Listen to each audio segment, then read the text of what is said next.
The rain stings my face as I sprint through Chicago's alleys, clutching a stolen memo that proves I no longer exist. My own company erased me. Michael was supposed to help, handed me a drive, called it salvation. But the second I plugged it in, the screen lit up with a single red dot. A tracker. They're not just hunting me now. They're watching. Every step, every breath. And the only thing worse than being erased? Being found. The soles of Arthur's boots hissed against the saturated asphalt, kicking up plumes of oily mist. Rain lashed his face, tasting of copper and exhaust. He squeezed the damp envelope against his ribs, the paper pulpy under his fingers. To the city, this memo served as his death certificate. To him, it was the only physical proof he still occupied space. Behind him, sirens tore through the Chicago humidity, a jagged mechanical scream bouncing off the glass monoliths of the loop. A searchlight swept the brickwork above his head, turning the gray drizzle into a blinding curtain of silver. Arthur pivoted, his shoulder slamming into a rusted fire escape. He didn't pause to nurse the bruise. He lunged toward the mouth of the State Street station, the air thickening with the scent of ozone and damp wool. His lungs burned. Every breath felt like swallowing grit. He vaulted the turnstile, the metal bar jarring his hip. A transit officer shouted something muffled by the roar of an approaching train. But Arthur plunged into the crowd. He merged with the sea of trench coats and umbrellas, a ghost among the living. He checked his reflection in a grime-streaked window. The glass showed the platform, the tiles, and the flickering fluorescent tubes. It showed a businessman checking a watch and a teenager blowing gum bubbles. It didn't show Arthur. He stared at the void where his face should have been in the corporate database. The train screeched to a halt, brakes spraying sparks. He stepped into the car, a nameless shadow disappearing into the subterranean dark. The train rattled with a violent, bone-shaking rhythm, the screech of metal against metal vibrating through Arthur's teeth. He leaned his head against the cold, vibrating window, watching the tunnel lights blur into a smear of sickly yellow. He was shirt number 14 today. The tag pricked at the nape of his neck, a constant reminder of the order he was losing. If he couldn't get to Michael, the sequence would break. The world was already dissolving, his bank account, his social security number, his very name, all of it being chewed up by the machines he had built. He reached into his pocket and touched the envelope again. It was damp, the ink likely running, but it was the only anchor he had left in a city that had decided he no longer existed. He stepped off at the next stop, the air in the station smelling of wet dogs and electricity. He moved with a practiced, invisible gait, avoiding the gaze of the security cameras that peered down like unblinking glass eyes. He knew the blind spots. He had designed the tracking logic for the city's Safe Streets initiative. He was being hunted by his own genius. The alleyway behind the old warehouse district was a throat of brick and shadow. Rain dripped from rusted pipes, creating a syncopated beat that set Arthur's nerves on edge. He stood by a dumpster that smelled of rotting citrus and wet cardboard, his eyes scanning the mouth of the alley. A shadow detached itself from the brickwork. "Arthur?" The voice was thin, trembling with a low, vibrating hum. "Michael, you're late. The sequence is failing."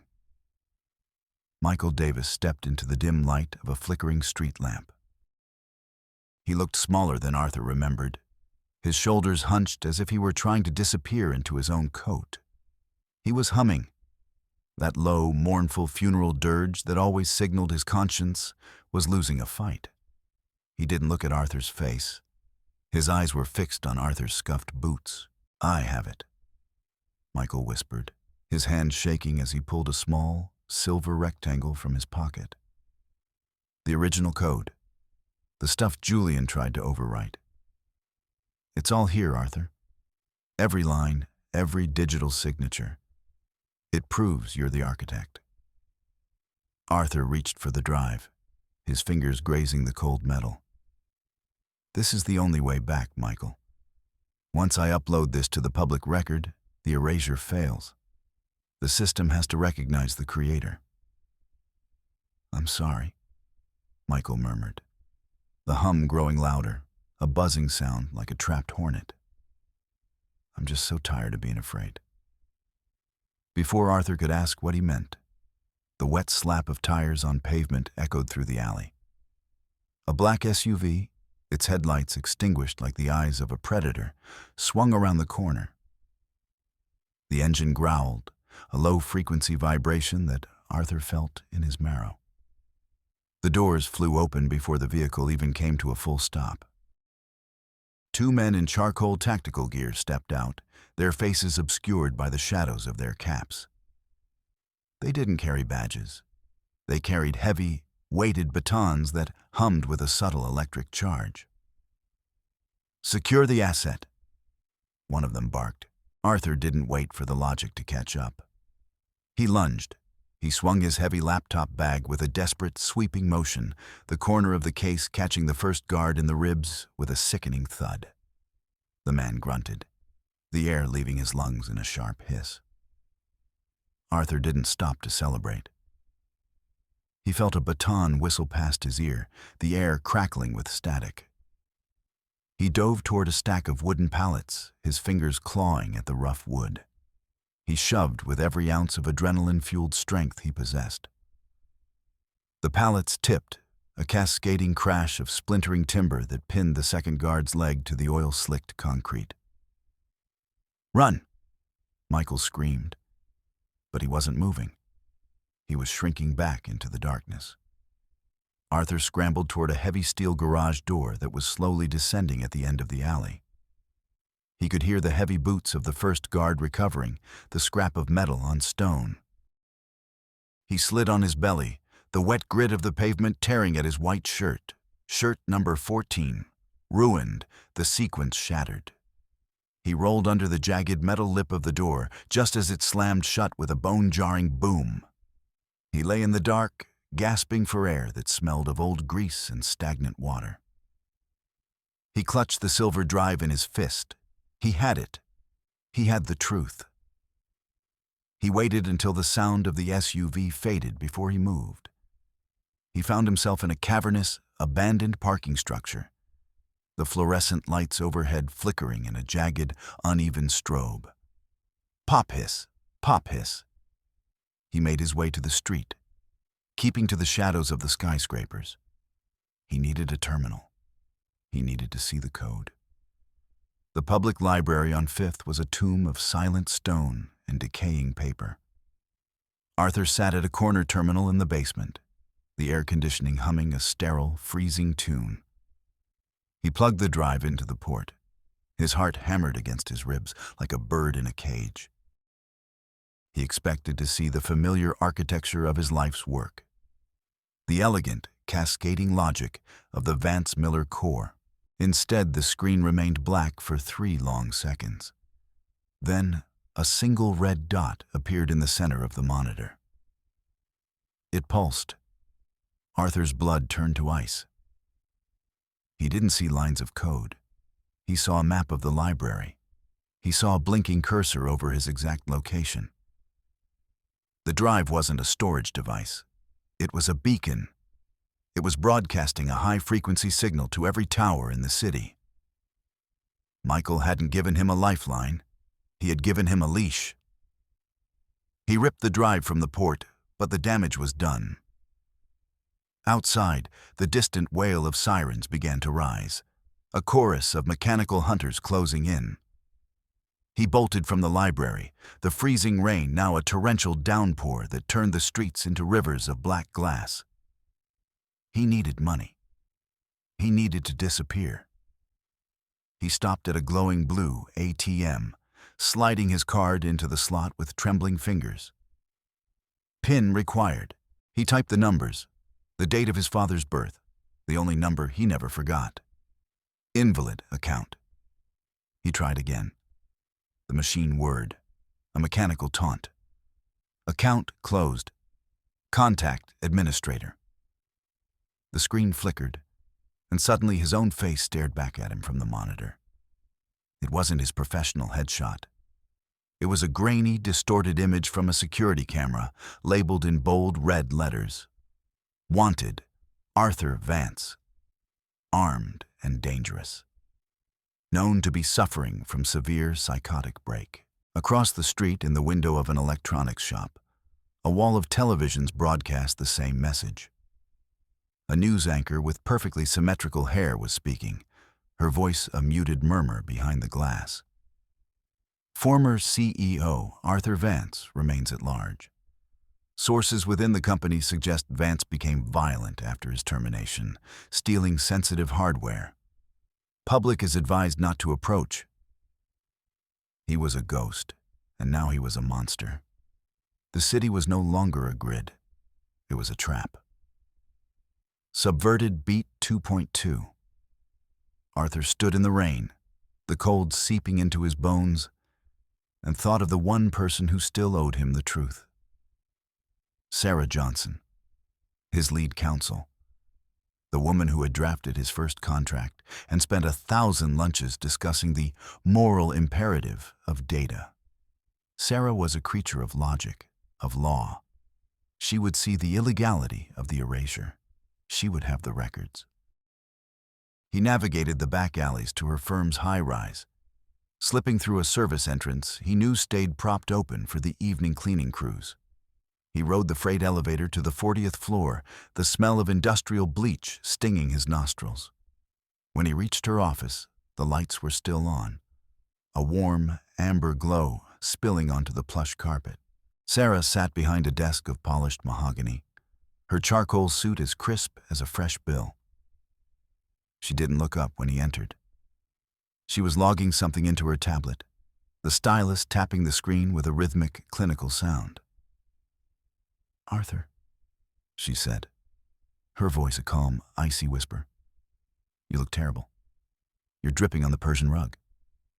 "Sarah, you have to help me," Arthur gasped, his voice cracking. "They've wiped everything. My accounts, my ID, even the police records.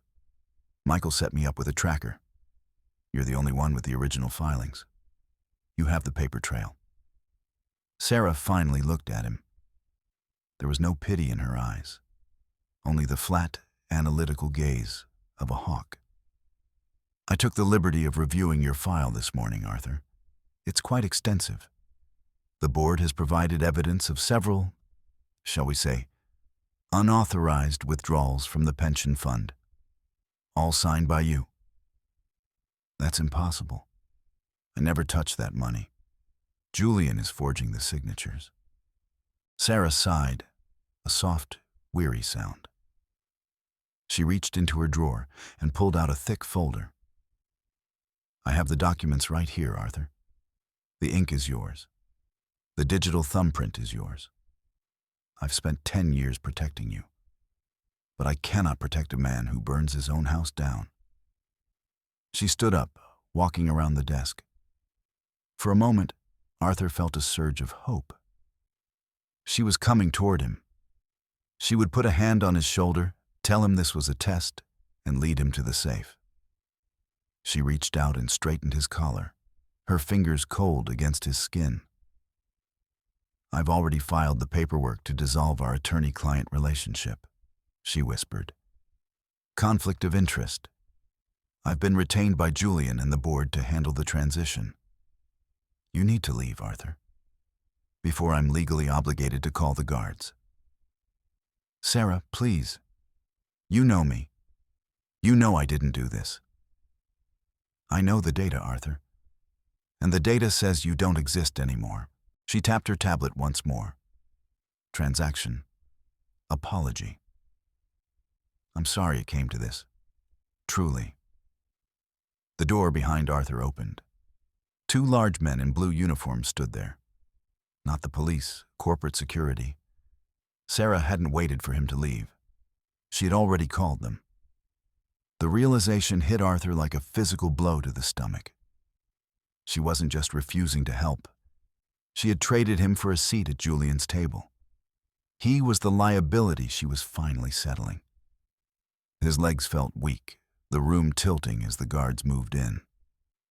He realized with a sickening jolt that Sarah hadn't just ended their contract. She had handed over his entire defense strategy to his enemies. He was now completely defenseless, and the only person who knew his secrets was now the one using them to bury him. He bolted. He shoved past the guards, their hands catching only the damp fabric of his coat. He sprinted for the stairs, the sound of their heavy footsteps echoing in the concrete stairwell. He didn't stop until he was back in the rain, his heart hammering a frantic, broken rhythm. He found refuge in a 24-hour laundromat on the edge of the South Side. The air was a thick, humid soup of chemical lavender and stale sweat. The hum of the machines created a wall of white noise that felt like a sanctuary. He sat on a plastic bench, watching his ruined shirt number 14 tumble behind the glass of a dryer. He was down to $50 and the clothes on his back. Through the steam-fogged window, he saw a tan trench coat. A man was sitting in a nondescript sedan across the street, a long-lens camera resting on the dashboard. The investigator, Julian's shadow, Richard Smith. Arthur could hear the mental crinkle of the man's plastic baggies even from here. He wasn't being hunted to be caught. He was being hunted to be documented. Every movement, every desperate act, was being added to the dossier of guilt. He waited until the dryer finished its cycle. He put on the warm, wrinkled shirt. The sequence was gone, the numbers meant nothing now, and slipped out the back door.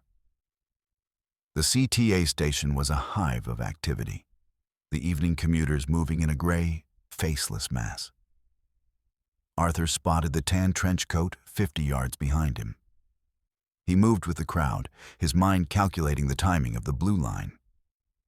He stepped onto the train, the doors hissing shut. The investigator stepped into the next car. Arthur waited. The train began to pull away, the screech of the wheels rising to a crescendo. Just as the car cleared the end of the platform, Arthur shoved his way to the doors and pulled the emergency release. The train lurched, the brakes spraying a fountain of sparks. The doors groaned open just a few inches, enough for a man who knew the mechanics. Arthur squeezed through, his ribs scraping the metal, and tumbled back onto the concrete platform. The train groaned and resumed its journey, carrying the investigator away into the dark tunnel. Arthur stood alone on the platform, gasping for breath, the smell of ozone filling his lungs. He reached into his pocket and felt a hard, jagged object, his physical service key. He pulled it out, looking at it under the flickering fluorescent lights.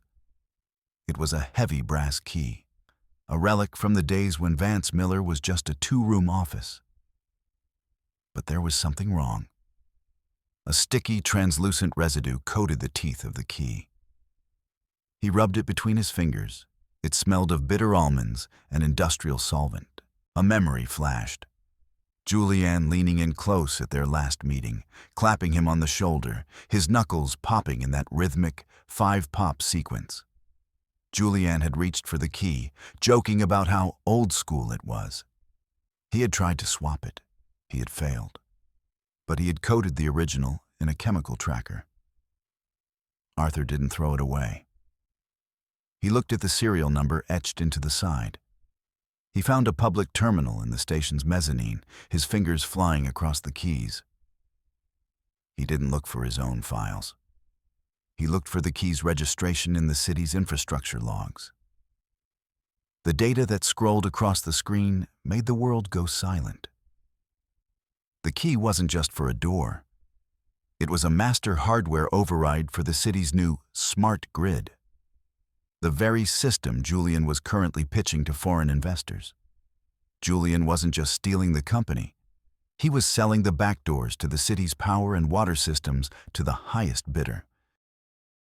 And he was using Arthur's digital signature to authorize the sales. Arthur wasn't a fugitive. He was a scapegoat for a treasonous sale of a nation's safety. He needed a bigger play. He needed Jennifer Brown. He called her from a burner phone bought at a bodega with his last few dollars. "Jennifer, it's Arthur. I know about the mirror contracts. I know what Julian is selling." "Arthur? You're a hard man to find." Jennifer's voice was warm, motherly, yet there was a sharpness beneath it, like a razor hidden in a loaf of bread. "Julian is making a mistake. He's sloppy. I have a digital kill switch, Arthur. A way to crash the servers at the Waldorf Gala before the contracts are signed. Meet me at the construction site on Wacker. Top floor. We'll end this." The high-rise construction site was a skeleton of steel reaching for the bruised Chicago sky.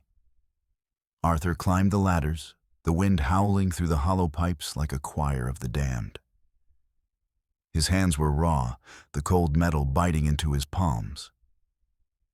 When he reached the 50th floor, the city lay below him, a carpet of shimmering lights that felt like a circuit board. Jennifer stood by a pallet of cinder blocks, her oversized glasses reflecting the distant streetlights. She was humming "Happy Birthday" under her breath, a chilling sound in the open air. "Do you have the key, Arthur?" she asked, her smile not reaching her eyes. "I have it. But why here, Jennifer? Why not the police?" "Because the police don't understand the value of purity," she said. A heavy footfall sounded on the plywood floor behind him. Arthur turned. Julian Miller stepped out from behind a steel girder, his white teeth flashing in the dark. He was cracking his knuckles. Pop, pop, pop, pop, pop. "You always were too smart for your own good, Artie," Julian said, leaning in. "But you forgot the first rule of the game. The house always wins because the house owns the deck." "You're selling the city, Julian. You're selling the back doors to the grid. I'm selling a future where I'm the one holding the remote." Julian laughed. "And you? You're the tragic genius who couldn't handle the pressure. A mental breakdown, a stolen key, and a long walk off a short pier." Julian's security detail moved in. Arthur backed away, his heels hitting the edge of the unfinished floor. A guard lunged, swinging a heavy-gloved fist. Arthur ducked, the blow whistling over his head. He grabbed the guard's arm, using the man's momentum to swing him toward a stack of rebar.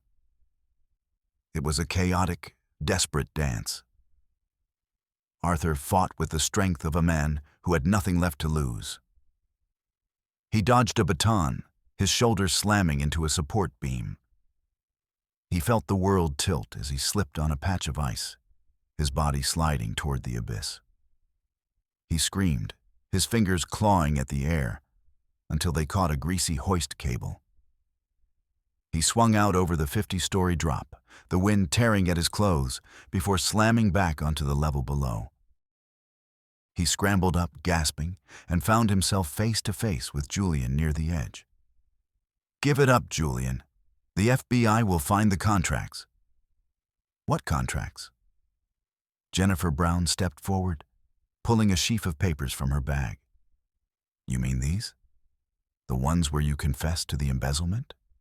The ones where you admit to selling the tech to the Russians because you felt underappreciated?" She held up a final page. It was a suicide note, in Arthur's handwriting, perfectly forged. "You're not the hero, Arthur," Jennifer whispered, her voice a cloying, sweet poison. "You're the cleanup crew, and we've just finished the sweep." Subverted beat 3.6. Arthur looked from Jennifer to Julian. He saw the logic of it now. Jennifer wasn't the savior. She was the architect. She had funded the coup because Julian was a puppet she could control, and Arthur was a variable she couldn't. "I'm calling the police," Arthur said, reaching for his phone. "Go ahead." Julian smirked. "They're already here." Below them, the world erupted in blue and red. A dozen squad cars screeched to a halt, their sirens a deafening, overlapping wail. Searchlights cut through the dark, pinning Arthur against the steel beams like an insect in a collection box. "Drop the weapon!" a megaphone barked. Arthur looked down at his hand. He was still holding the service key. To the police below, it looked like a knife or a small handgun. "Wait!" Arthur shouted. "I have evidence. Jennifer Brown is... He's got a gun." Jennifer screamed, her voice a masterpiece of manufactured terror. She ducked behind a crate. "He's going to jump. He's lost his mind." Arthur turned to run, to find a way down, but the stairs were already blocked. Robert Wilson, the FBI agent he had seen on the news, stepped onto the floor, his service weapon drawn and leveled at Arthur's chest. "Vance, put it down, now." "Agent Wilson, listen to me. This key is the override. Julian is selling the grid." "I've seen the files, Arthur," Wilson said, his voice steady but his eyes darting to the ceiling tiles, counting them in a frantic, silent rhythm. "I've seen the bank transfers to your offshore accounts. I've seen the footage of you stealing the drive from the lab. It's over." Arthur looked at Julian. The villain wasn't running. He was standing next to the FBI agent, looking concerned, looking like a grieving friend. "Don't hurt him, Agent," Julian said, his voice thick with fake emotion. "He's not himself. Just get him help." Arthur realized with a soul-crushing certainty that his smart move, meeting Jennifer, trying to use the kill switch, had been the final piece of their trap. He had delivered himself to the exact location they needed, at the exact time they needed, to witness his final breakdown. Two officers tackled him from behind, slamming his face into the cold, grit-covered plywood. He felt the cold bite of steel handcuffs on his wrists. The service key, his only piece of physical evidence, was kicked away. Skittering across the floor and disappearing into a gap in the decking, falling 50 stories into the dark. "I've got him," one of the officers grunted. As they dragged him toward the elevator, Arthur looked back. Jennifer was calmly smoothing her hair. Julian was checking his watch, tapping the glass 3 times. They hadn't just beaten him. They had used the law to erase his truth. He was being hauled away in a squad car, and the world would cheer his arrest as a victory for justice. He had lost the key. He had lost his reputation. And now, he had lost his freedom. The back of the police cruiser smelled of stale tobacco and industrial disinfectant. Arthur sat in the dark, his forehead pressed against the cold glass of the partition. He watched the Waldorf Astoria loom ahead, a palace of gold and lies. He felt the weight of his own mind. He began to count, not ceiling tiles, but the sequence of the city's heart. He knew the precinct's smart locks were tied to the same grid as the key he had just lost. And he knew that the key's serial number was hard-coded into the master override. He didn't need the physical key. He needed the frequency. He began to hum. Not Michael's dirge, but a high, piercing note that resonated with the electronics in the car's dash. He used the rhythm of his own heartbeat to pulse the sound. The car's locks clicked. The dash lights flickered and died. The officer in the front seat swore, hitting the steering wheel. The hell? The whole system just rebooted.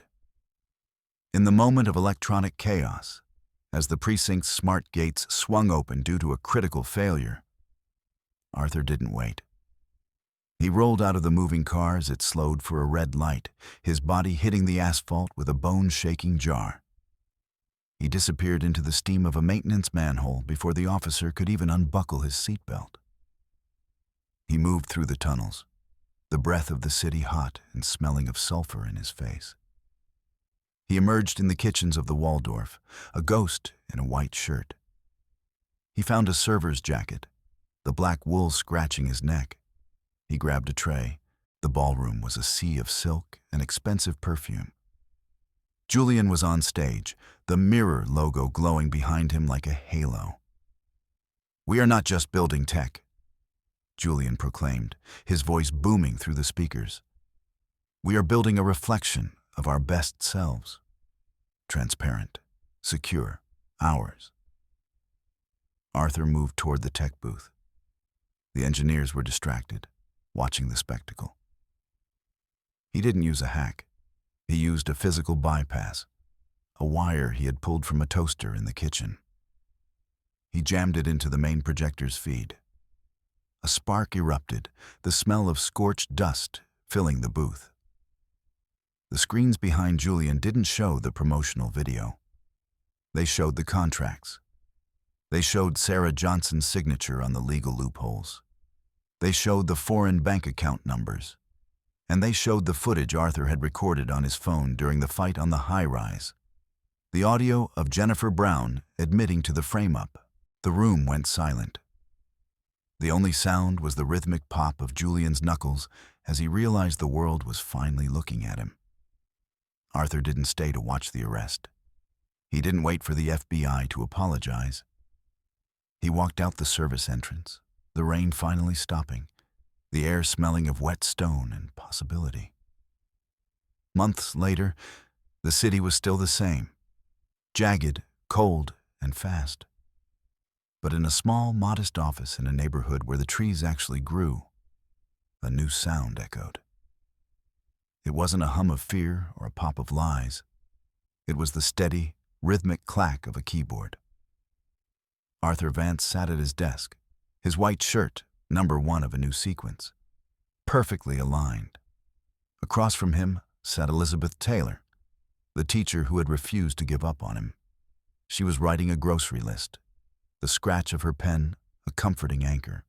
"The system is live, Arthur," she said, smiling. Arthur looked at the screen. It wasn't a corporate empire. It was a simple, unhackable ledger for the small investors Julian had tried to crush. "The sequence is sound," Arthur said, his voice steady and clear. He didn't need his name on a skyscraper. He didn't need a digital badge to tell him he was there. He reached out and aligned his coffee mug perfectly parallel to the edge of the desk. He was Arthur Vance. He was real. And for the first time in his life, he didn't need a machine to prove it.